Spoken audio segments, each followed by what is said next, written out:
We'll have to tiptoe, Violet said, so that we can hear Gunther, but he can't hear us. And we should probably whisper, Klaus whispered, so that we can eavesdrop without people eavesdropping on us. Philivim, Sonny said, which meant, let's get started.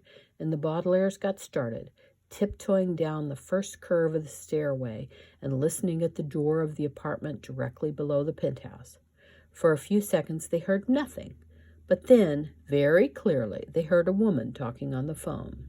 Well, that's not Gunther, Violet whispered. He's not a woman. Klaus and Sonny nodded, and the children tiptoed the next curve to the floor below. As soon as they reached the next door, it flung open to reveal a very short man in a pinstripe suit. See you later, Avery, he called, and with a nod to the children, shut the door and began walking down the stairs. That's not Gunther either, Klaus whispered. He's not that short, and he's not calling himself Avery.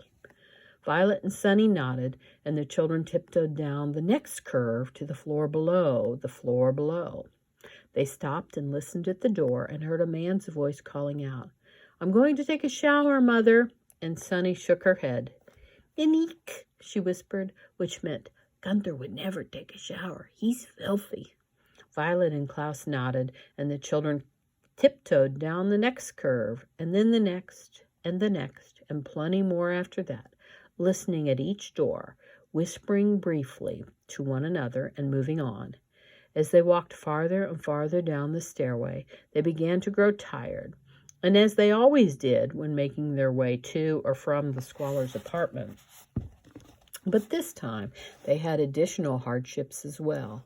The tips of their toes grew tired from all that tiptoeing. Their throats grew hoarse from all that whispering. Their ears were aching